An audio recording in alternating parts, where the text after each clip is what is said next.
o senhor tem falado muito na campanha eleitoral sobre esse corte de comissionados, de 1.200 para 200, um corte profundo de comissionados. Ao mesmo tempo, quando o senhor na presidência da Assembleia, o senhor focou na redução do quadro efetivo, extinguindo funções, especialmente de grau médio, de ensino médio, de formação média, mas nunca mexeu na questão do comissionado. O senhor, inclusive, dizia, mas o comissionado se resolve numa caneta, o servidor público que tem uma relação de 60 anos com o Estado. Mudou o seu entendimento para o senhor focar agora na questão do comissionado, ou o senhor pretende também fazer esse tipo de movimento no governo? Os dois. São duas funções que caminham em paralelo, e há que se separar as coisas. A Assembleia é uma casa política, e as funções comissionadas são para atividade política, diferente do governo. O governo tem que ser técnico. E também no governo, nós vamos extinguir todos os cargos, como dizemos na Assembleia, que não têm mais uma utilidade direta na sua função. Eu vou dar um exemplo da Assembleia. Nós tínhamos taquígrafos concursados.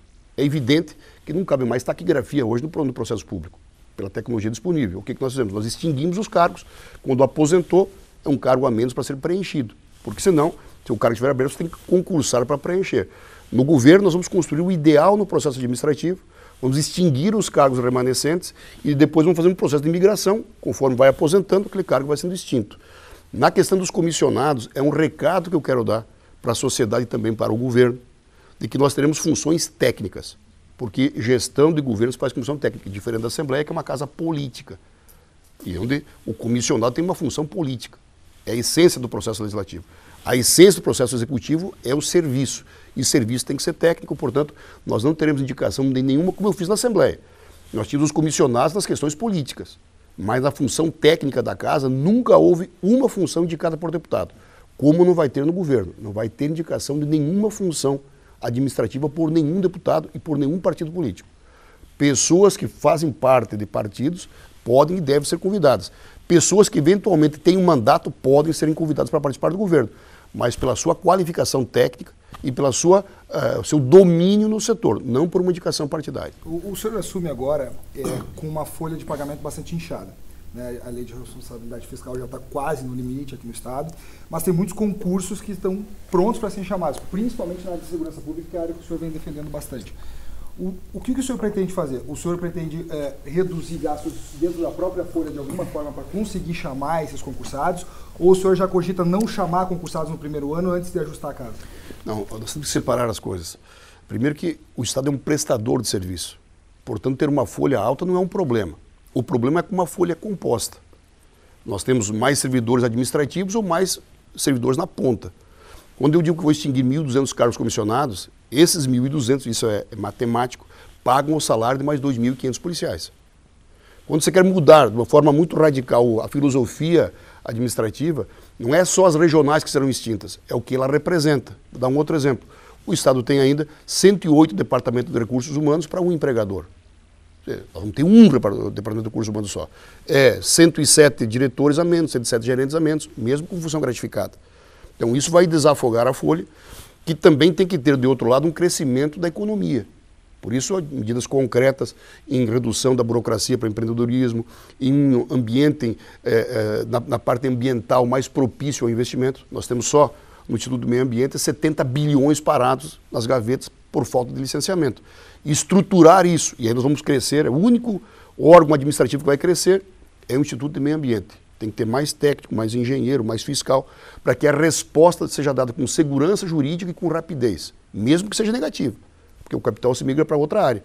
Então, o crescimento econômico, com uma gestão mais eficiente, qualificando e também priorizando o serviço e não o processo administrativo, vai dar a possibilidade de que esses concursados em áreas de serviço, nós vamos chamar concursado para área fim, policial, agente penitenciário, médico, enfermeiro, esses vão ser mantidos os concursos, os que já estão e novos concursos. Os demais, para processo administrativo, tecnologia. E o senhor pretende chamar no primeiro ano esses concursos prontos, assim que estiver pronto, o senhor pretende chamar? Na área de segurança pública, com certeza. Os demais vão ser analisados caso a caso. O senhor vai assumir o ano que vem, se eleito, né, com um grande déficit no Estado, déficit bilionário. O governo atual estima em 3 bilhões. Como o senhor vai equacionar isso? Pensa em equacionar isso? Porque o governo atual não entende de contabilidade, porque se deve 3 bilhões não existe.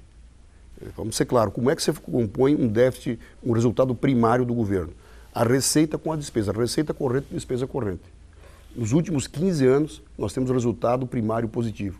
Então, é uma estupidez, para não dizer outra palavra, que está sendo dita pelo governo, projetando um déficit de 3 bilhões. O que ocorre?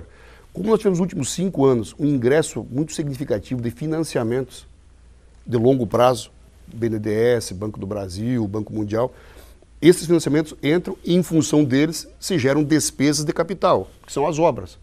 Só que, para efeitos contábeis, você não considera a receita do financiamento como receita, porque não é uma receita tributária.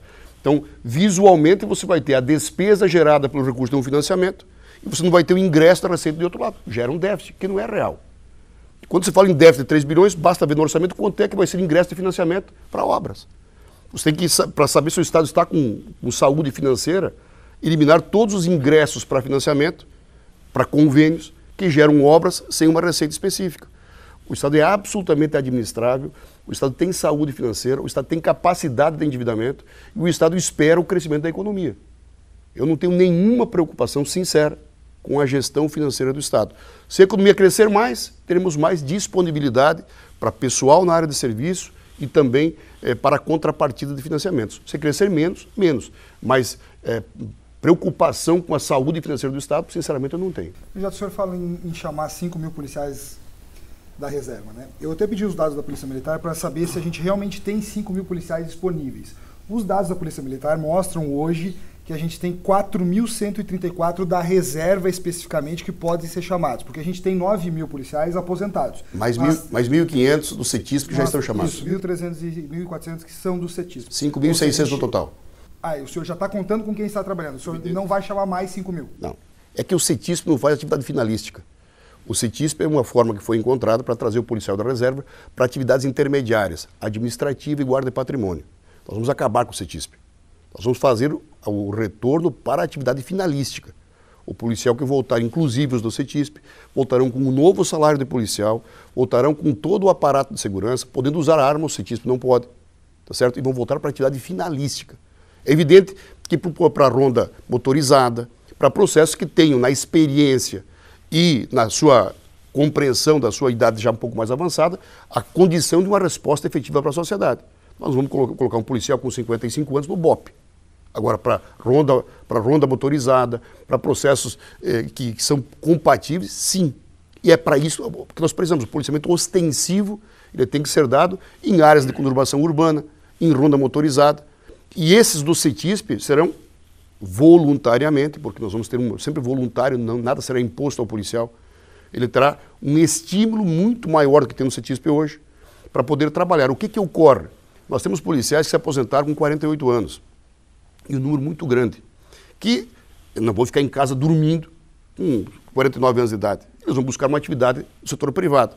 Policial é policial para a vida inteira, porque ele ficou 30 anos combatendo o crime organizado, combatendo milícias. Então, ele sai sempre com um processo de insegurança presente.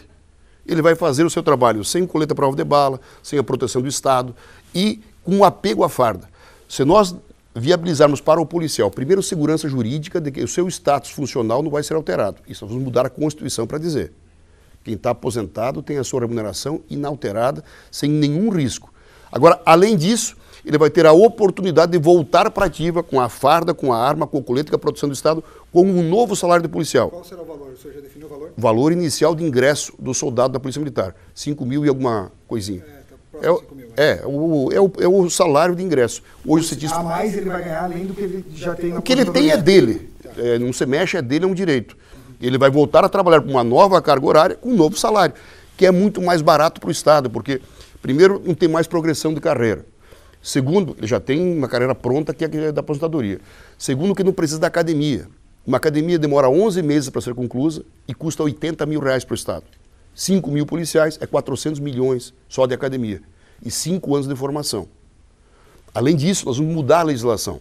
Porque no modelo atual, o policial completava 30 anos, ele requeria aposentadoria, tinha uma promoção. Tem uma promoção. Terceiro sargento se aposenta como segundo. Muitos policiais se aposentaram por causa da promoção. Não é muito mais inteligente nós mudarmos a legislação? Diz, olha, o policial deu 30 anos, ele quer continuar na ativa, ele requer a promoção, não a aposentadoria. Ele ficou mais 5 anos, requer uma nova promoção. Custa muito mais barato, dá muito mais segurança policial. Isso eu tenho absoluta convicção que será exercido na plenitude, e nós vamos fazer com que estes efetivos oriundos da reserva sejam todos destinados para as cidades polo.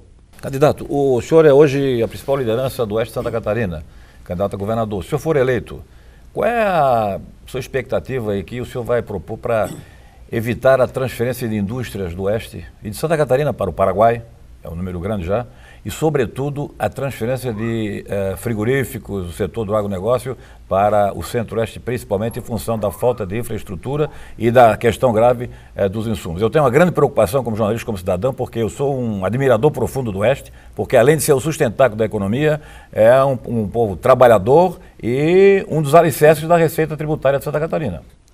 Ô Moacir, eu vou voltar um pouco mais de 20 anos no tempo. Eu era vereador em Xanxerê em 1989, 1990, e eu lembro que eu ajudei a coletar assinaturas para que fosse duplicada a BR-101. Por quê? Porque ela se transformou num tema estadual.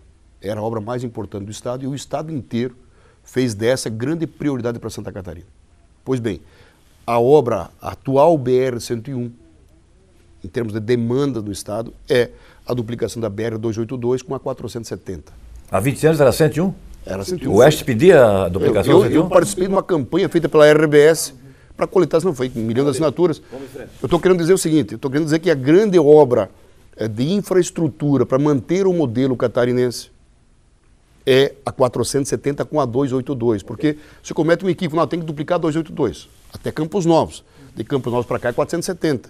Ela é uma artéria entupida. Um corpo que tem uma artéria entupida falece na sua plenitude. A duplicação da BR-282 é a primeira grande obra que tem que ser prioridade absoluta de Santa Catarina. Não é só pela questão do trânsito do Alto Vale, é pelo que ela significa em termos da economia e do modelo catarinense. A 282 duplicada, ela vai melhorar muito a infraestrutura de ligação das agroindústrias com os portos. A questão da matéria-prima vegetal, que é o grande problema, falar em ferrovia agora é enganação. De acordo. Não existe. O que nós temos que fazer? Primeiro, duplicar a capacidade de armazenação, que vai fazer diminuir a oscilação de preços, o grande problema da região. E vai dar ao produtor mais incentivo para produzir milho aqui no estado. Todo o milho que vem de fora, ele vem do Centro-Oeste e agora com uma possibilidade de vir da Argentina e do Paraguai. Mas é pouco. Comparável ao nosso consumo, vai dar 20%, 25% do consumo. Nós temos aqui construir uma logística mais atrativa para trazer o produto final para os portos, duplicar a armazenagem e tratarmos com desoneração fiscal o segmento. Por isso que essa discussão que houve no primeiro turno é totalmente equivocada. Não, tem que acabar com 6 bilhões de desoneração fiscal. Nós temos que pontualmente rever onde está equivocado. 25% de toda a desoneração fiscal é para o setor agroindustrial. E tem que continuar, em alguns momentos, aumentar, para que haja competitividade do setor, para que nós não possamos entrar no processo de perder empregos para o Paraguai, inclusive. O problema é que essas duas rodovias, a 282 e a 470, como o senhor e toda Santa Catarina sabe, depende do governo federal. E o governo federal tem sido rejeitou Santa Catarina em termos de investimentos. Eu quero saber o seguinte, se o governo federal, concretamente, não atender com a emergência que essas duas obras exigem, e que o povo necessita e que a economia também exige, o governo do Estado pode assumir uma posição diferenciada, como assumiu o Kleinobin na 470, governador do Estado, o vice-Kleinobin, e como assumiu o Esperidiamin em relação à BR-101 na Serra da Boa Vista? Eu acho que é uma possibilidade que tem que ser estudada com profundidade, mas é sim. Na verdade, nós fomos incompetentes, nós como sociedade, como lideranças políticas, em mostrarmos ao Brasil e a Brasília claramente o que isso significa, não só por uma questão econômica, mas por uma questão cultural, uma questão de defesa de um modelo que é único. Isso feito, ecoa em Brasília e a obra sai. Tenho certeza disso. Se não for diretamente, que seja indiretamente. Vamos estadualizar a rodovia e vamos concessioná-la. Candidato, hoje uma das grandes questões do Estado é o repasse do dinheiro aos poderes. Mais de 21% do orçamento da arrecadação vai para os poderes. Há um exagero nisso? Eu sei que o senhor já tentou levantar essa discussão quando era presidente da Assembleia e não houve eco. O senhor, como governador, vai trazer isso de volta? E quanto acha que dá para enxugar, se dá para enxugar? Eu tenho certeza que na Assembleia sobra recurso. Eu devolvi 300 milhões de reais em 5 anos. Portanto, há espaço para a redução do repasse. Os demais poderes, eu abri a discussão, abri o diálogo, talvez de uma forma equivocada, porque não deu certo. Mas não há dúvida que o tema tem que voltar à pauta. Eu entendo que o melhor formato é o do orçamento realizado ano a ano e necessário, como é o orçamento do governo do Estado e não o do 10º. Mas é uma discussão que tem que ser feita com muita tranquilidade, com os poderes, porque os nossos poderes funcionam de uma forma plena. Isso não pode ser posto em risco. Por isso eu recuei na vez passada. Fazer esse debate de uma forma plena, sem pressa, sem assodamento, é o caminho para que nós tenhamos longevidade e seja feito. Não é discurso de campanha, tem que ser uma discussão profunda com os poderes e termos um poder público só, não pode ter um dos poderes e um outro da sociedade. Esse é o debate para se fazer a partir de janeiro. O Estado hoje enfrenta um problema de déficit de vagas, principalmente aqui na Grande Florianópolis. E um dos grandes problemas é que o Estado enfrenta resistência nas prefeituras. O senhor até falou que vai ouvir prefeituras, vai ouvir consórcios, vai ouvir federações, enfim. Agora, o Estado está na justiça contra as prefeituras que não querem vagas nas suas cidades. Ou seja, ninguém quer um presídio perto de casa, mas precisa ter, porque o Estado precisa ter. E aqui na Grande Florianópolis nós temos a Agronômica, esse presídio que é antiguíssimo. E eu queria saber primeiro se o senhor pretende mantê-lo aberto e como é que o senhor vai construir vagas nas cidades onde os prefeitos não querem presídios? De duas formas. Primeiro que a Agronômica vai sair daqui. Isso é um compromisso que eu estou assumindo com Florianópolis. E vai sair logo. De que forma? Aumentando a capacidade em vários presídios, onde você já tem um ambiente e uma área que existe uma população carcerária, você faz mais um pavilhão em cada uma delas, para rapidamente nós podermos desabrigar quem está aqui na Agronômica, que é um absurdo. A cidade não pode mais conviver com isso. E vai ser ali construído, junto com a prefeitura, uma resposta para a sociedade, que é um grande parque. Nada de vender para transformar aquilo em empreendimento imobiliário. Vai ser para a comunidade. Isso pode assegurar. Com a questão das prefeituras, temos que inverter o processo. Não é justo que uma cidade do lado não tenha presídio, não tenha penitenciário e não queira, mas mande o seu apenado para uma cidade vizinha que tem que arcar com o ônus e com os problemas. O que é que nós vamos fazer? Nós vamos construir uma política fiscal e tributária que premie financeiramente o município que abrigue o sistema prisional, seja penitenciário ou presídio. De forma que aqueles que optarem por não ter, paguem para quem tem, em termos de compensação em obras de infraestrutura, em obras de bem-estar social, aqueles municípios que detêm esse sistema prisional. Outra conta que tem que ser feita do sistema carcerário, nós temos que retomar o controle e o gerenciamento do sistema carcerário. Isso tem que se fazer um amplo envolvimento do Ministério Público, do juiz de execução penal, do governo, das polícias, sem transferência de responsabilidade. O que eu quero dizer? Nos próximos 4 anos, nós vamos ter uma capacidade física, financeira, de tantas vagas. É isso. Não dá mais para mais que isso. Todo mundo concorda? Então tá, então nós temos tantas vagas. Nós temos uma demanda de quantas? E nós temos que abrigar esses detentos nesse período. Como é que nós vamos fazer? É um problema, não é do governador, não é do promotor, é da sociedade. Nós temos que ter mais penas alternativas sendo aplicadas para crimes que não têm grave ameaça e nem violência. Nós temos que ter um aumento, mesmo que tenha que se mudar o Código Penal, e para isso nós temos que ir lá conversar com Brasília, para que o juiz de execução penal e o promotor de execução penal tenham mais autonomia em diferenciar um preso que tem risco de violência e grave ameaça para a sociedade de um que não tem, e lhe aplicar penas alternativas, mesmo com uma sentença de igual teor para um outro preso, para que nós possamos, diminuindo a população carcerária, que hoje é muito grande, voltarmos a ter o gerenciamento. Hoje nós estamos prendendo um jovem de 18 anos com um crime de menor intensidade, junto com um latrocida faccionado, que vai transformá-lo num escravo de uma facção para o resto da vida. A sociedade está mandando para lá um cidadão que vai sair pior do que entrou. E vai sair. 4 ou 5 anos depois ele vai sair. Muito pior do que entrou. Agora, de que é a culpa? Não importa. Nós temos um problema que tem que ser administrado sem transferência de responsabilidade. Uma culpa é do governo. Bom, vai ser um novo governo, então esse que entrou não tem culpa. Ninguém tem culpa. É um processo que está e nós temos que juntos encontrarmos a melhor maneira, de que forma se dá uma melhor resposta para a sociedade, com muito diálogo e muita transparência, especialmente com o Ministério Público e com o Poder Judiciário. Candidato, uma das polêmicas deste ano é a questão da redução do ICMS para a indústria de 17% para 12%, inclusive não foi aprovado na Assembleia, e existe a promessa também de todos os candidatos de não elevar a carga tributária. Como é que o senhor pretende tratar esse assunto se for eleito? Falando a verdade, o que o governo fez nessa medida provisória 220 foi uma mentira, foi uma enganação. O próprio Diário Catarinense, quando foi anunciada a MP 220, e no lado ele dizia assim, olha, o governo vai reduzir de 17 para 12 o ICMS para as indústrias. E na outra página tinha, o governo espera aumentar 60 milhões a arrecadação. Isso não existe. Você diminuiu de um processo que tem uma redução de 30 milhões de impostos e nós vamos assumir o ano que vem.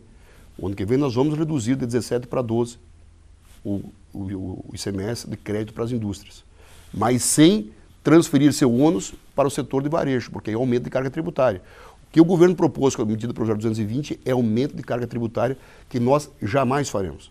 Reduzir, sim, e a redução de 17 para 12 aumenta a competitividade da indústria. Nós vamos fazer, sem prejudicar os setores que eram atingidos pela medida provisória, como ela foi feita. A partir de janeiro vai ser o primeiro ato, esse vai ser tomado. Ao invés de uma receita crescente de 60, vamos ter uma redução tributária de 30, que nós esperamos recuperá-la com o aumento da atividade econômica. Agora, falando a verdade, sem esperteza. O que o governo fez ali foi uma esperteza de comunicação que para mim não serve e não será feita.